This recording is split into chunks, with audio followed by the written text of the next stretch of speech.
Hey guys, and welcome to the Working Money channel. Please subscribe, guys. It really does help with the algorithm, and a thumbs up never hurts as well. So I wanted to start off with this today. I forgot to mention this yesterday. There was so much going on yesterday, and I had this tweet up, but I forgot to talk about it. This was from King Solomon at XRP_owl.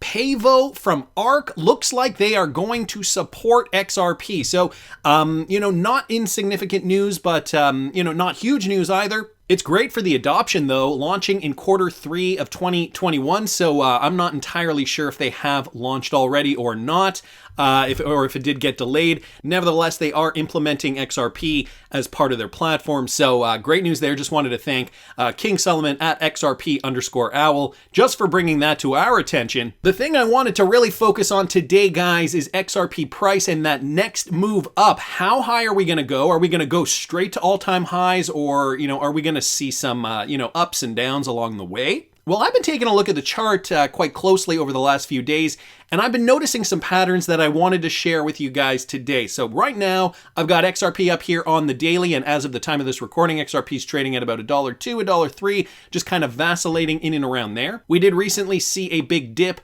for the crypto market. We saw a dip for Bitcoin a couple of days ago, and this has rattled a few people. If I just bring up Bitcoin up here real quick, let me get rid of some of that. Bitcoin has seen a new all-time high, but now it's down over 10%. So, is this the beginning of the end? Is it going to go down even further? This is what everybody's asking. But the thing we got to remember is that we have not even seen an altcoin season yet. Yes, Bitcoin has reached new all-time highs, but the altcoin season, right? We have still not seen a real altcoin season yet. And so if I just bring this back to XRP real quickly here, and I'm just going to zoom out real quickly here. What I have been doing on this channel over the last several months now is taking a look at this pattern here, okay, this consolidation pattern from back in 2017. And the reason I look at this is because this is what happened before the last pump when altcoin season really did hit back in December of 2017, and it lasted for about 3 weeks. It went until the first week of January 2018. And, when I superimpose this on the chart today, we are seeing similar patterns. So just to reiterate, for those of you guys who may not have been following my channel for a while, the levels don't entirely match up, but the structure certainly does match up, right? Got a couple of highs here, right? Decline down and around here. We saw that cascading effect formulating into a double bottom pattern, right? Now we're coming back up. We're retracing to the levels that we did see back in 2017, even coming back down to the same levels that we saw in 2017. And so now, if I just scoot this over a little bit, now we are in and around here. And so this is getting very, very interesting, very, very close to when we finally saw that blast off point right in around here. For XRP back in 2017, we recently did see that dip in price, and if you guys look over here, we can see the same thing on that fractal pattern. So this is even now checking out. Time, though, is one of those things that, is very difficult to estimate, whether you're in a bull run or a bear run, to pinpoint it to the day. That is a fool's task. We can kind of get an idea of how long roughly it could take, give or take a quarter or two, perhaps. I mean, Bitcoin does run on cycles, and they have been fairly steady post-halving. There are a lot of things involved, calculating how Bitcoin runs, and altcoins essentially, in a spec run, they are a reaction to Bitcoin generally. So it's kind of hard to pinpoint the time. However, if we were to compare it to the 2017 bull run for altcoins, we would see perhaps altcoins, or XRP in this particular case, start rallying as early as November 8th, which is not that far away.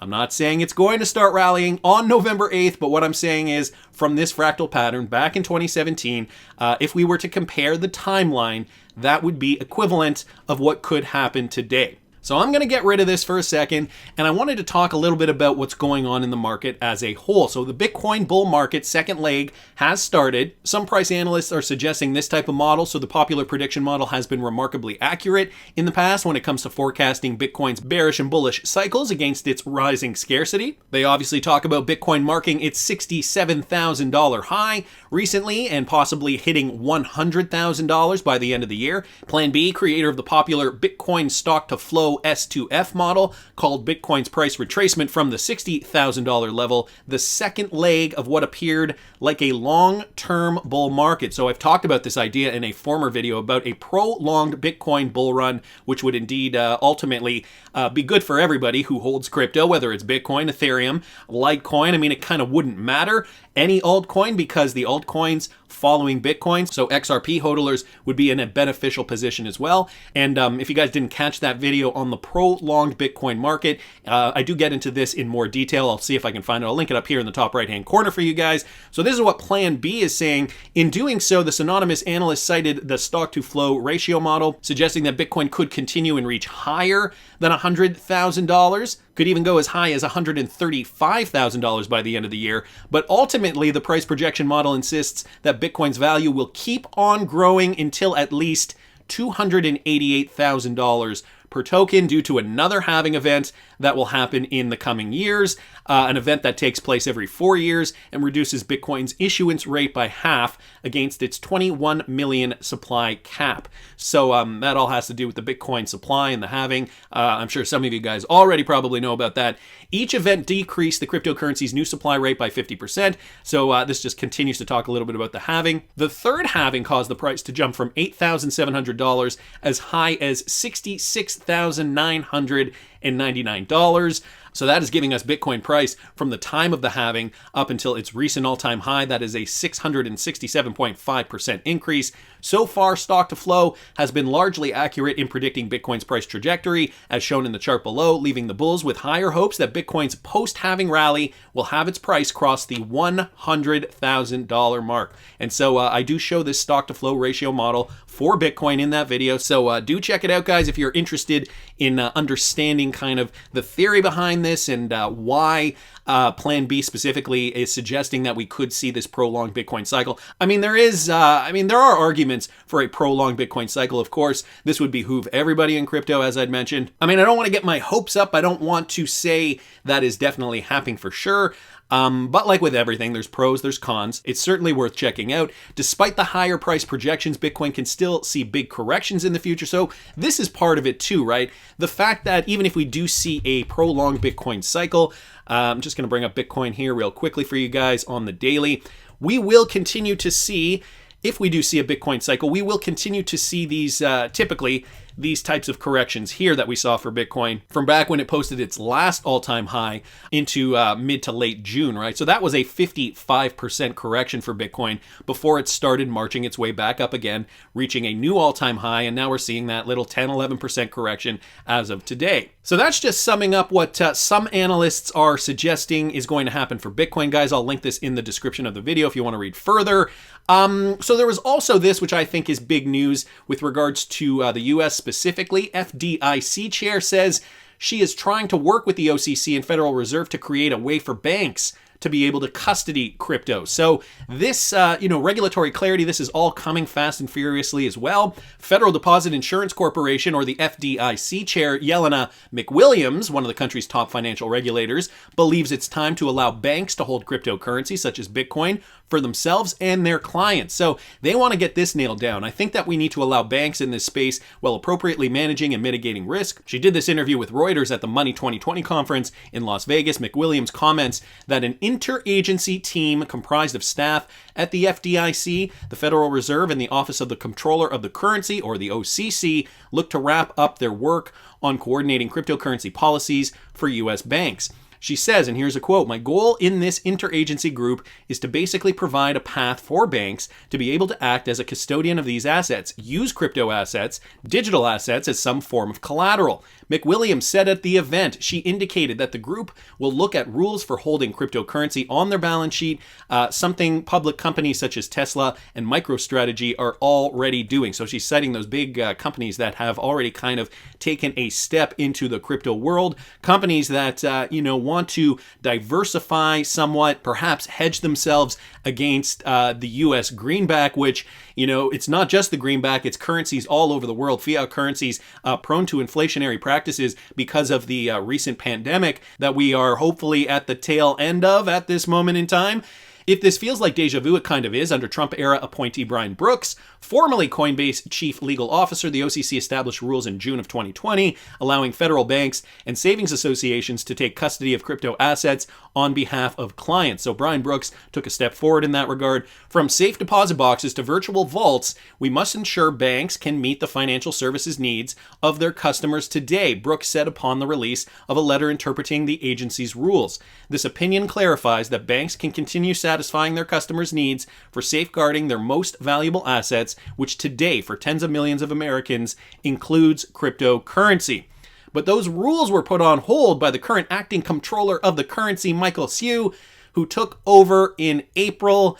And we know that there is another person, the Biden appointee, who is known to be sympathetic to communist views. And if you guys didn't catch that video, I'll link it up here in the top right-hand corner. She is supposed to be the next appointee of the Office of the Comptroller of the Currency. Her name is Saul Omarova. So, yeah, if you guys didn't catch that video, I suggest you watch that too if you're interested in all things going on with regards to U.S. cryptocurrency regulation. All these pieces of the puzzle are definitely going to play in to how this thing gets rolled out.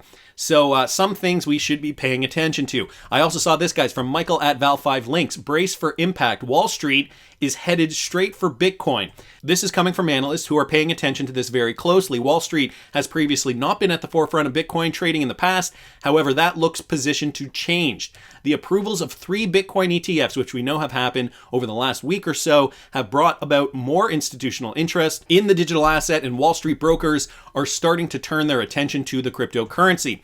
The first Bitcoin ETF recorded trading volumes of over $1 billion on its first day. This success has not missed the radar of Wall Street.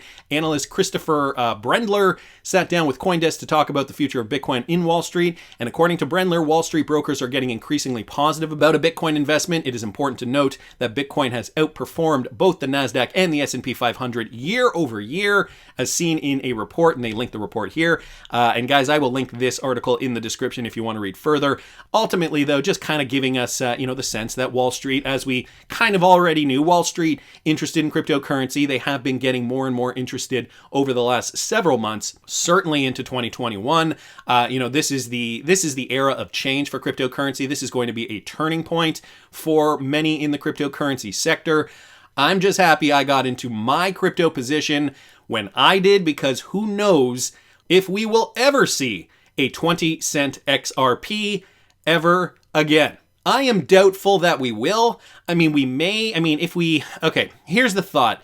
If it's not a prolonged Bitcoin bull run, if we do kind of see, a similar traditional cryptocurrency bull run, I guess I'd call it, from previous bull runs, we could see XRP go back down as low as, my guess would be roughly 60, 65 cents. All right, maybe a bit lower. I could see that being the bottom, the floor. However, there is this possibility of a prolonged Bitcoin bull run, in which case, not only Bitcoin, guys, but all the rest of the crypto market will move along with it. Which brings me to the big topic of the day. I'm going to bring up XRP here, guys, and I'm going to throw it on the weekly.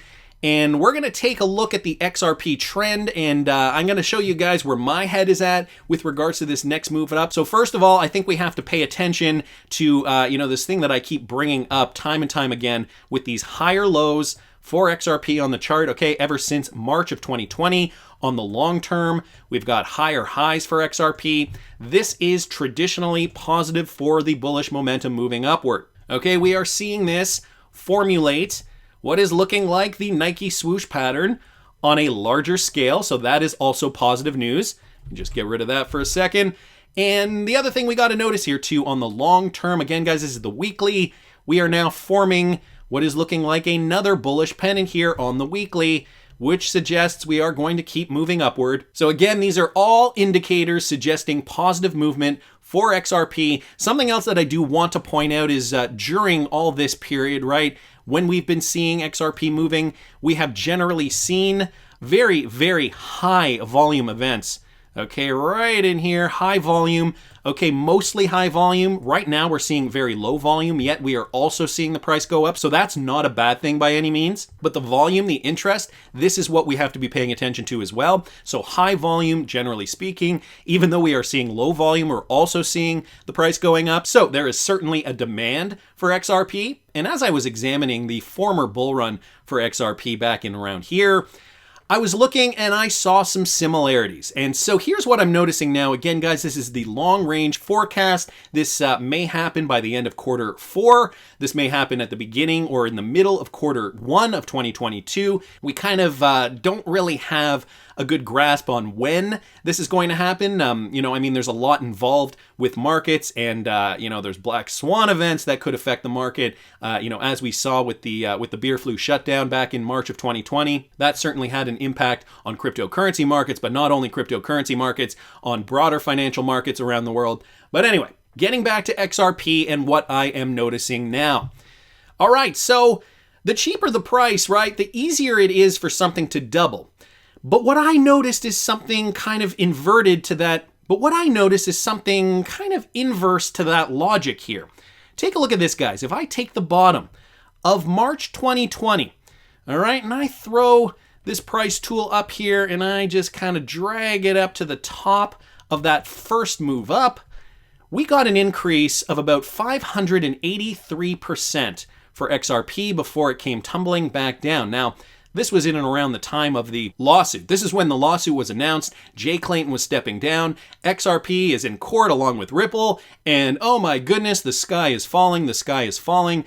Price just flopped all the way down to a low of 17 cents, at least on the Bitstamp exchange. And so some of you guys were here for this. Some of you guys remember that.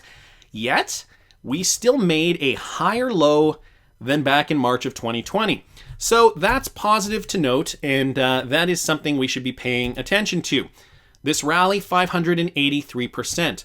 Now, from the bottom of this, all right, to the top of the next rally, which happened in April of 2021, or concluded in April of 2021, we saw XRP rally about 1,000, whoops, where did that go? Nope, throw that back on there. About 1,000, was it about 1,050%, give or take? Right? Okay, so we saw about 500 and change the first rally up, but the second rally up, when it's more difficult theoretically to double the price of something, right? Because if we're starting down here and the price is 11 cents, well, to double that, you only have to go up 11 cents. But if you're doubling 17 cents, you have to double 11 plus 6. So to double, and this is why we're not seeing Bitcoin gaining as much at the top as it did back in 2011, 2012, 2013, 2014, right? Because it's way harder to double. The price itself has to go up incrementally higher in order for us to see a doubling or a tripling or a quadrupling, so on and so forth. However, this first rally up, we saw 583%. Second rally up, we saw about 1,048%. I would say this is approximately double of what this is. I mean, a little less, but approximately double. So guys, if I were to go by this theory, this to me suggests that if we are to see, which we will, another leg up on this bull run, what will this next leg up bring us to? And whether that leg up occurs over the span of a week or 2 weeks or 3 weeks or a month or 2 months, the next leg up, guys, this is going to get us to new all-time highs, theoretically, which ultimately will bring us, let's see here, guys, I'm going to throw Fibonacci on here just to kind of show you guys the gauge of where I'm going with this. The bottom of this over here, double it roughly, would bring it to about 2,161%. That, guys, would bring us to a price, an XRP price, in the next leg up. So the amount of time it took XRP to get from that bottom to that top in the last 2 legs up, we're looking at a similar time frame here, guys. That leg up could bring XRP to $11.70. Now, again, these are just rough numbers. If I bring it up to the top of the Fibonacci, which is the 4.236, we are still kind of in that range there, a rough doubling of what we had seen over the last rally. This would ultimately bring XRP up, and I know this is a full Fibonacci, up to $13.77. So 500 and change percent on the first rally, double that, we get 1,000 and change on the second rally, double that again, And even if we get up to $11, $12, 2,000% on the next rally, it sounds as though there is going to be one more pump, guys, before the end of this cycle. If it is, and I put a big asterisk on there, if it is simply a spec run, but it could even be better than that for us. It could be a prolonged bull run, which would ultimately bring the price of not only Bitcoin, but XRP up even further towards the moon. And just to kind of reiterate here, guys, going to take, again, this fractal pattern from back in 2017 and just kind of superimpose it here again on the chart. So, not looking at time frame, but take a look at where that brings us, guys. If I move this out of the way here, guys, this brings us right up in and around here. Again, that doubling could be a little bit more than double. It does reach the full Fibonacci extension. So just wanted to bring this to you guys today. Another way to calculate price, another way to look at where this is going to go. You think we're going to crack $11.82 on that next leg up? Again, the timing though, that is the real X factor that all of us want to know. If I take a look at this first rally, it took about 259 days. Now this rally here from bottom to top took roughly 98 days.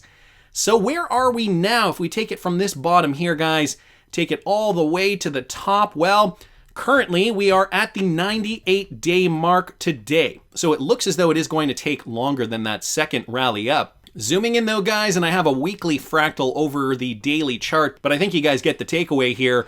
Early November is what the equivalent would be for the altcoin market to start pumping if we were back in 2017. That one lasted for 3 weeks. Are we going to see this one last longer? Are we going to get up to our projected targets? I have a good feeling about this, but I want to hear what you guys think. Please subscribe to the channel if you haven't already. Like the video if you like the content I'm providing. I always love hearing your comments. See you in the next one, guys.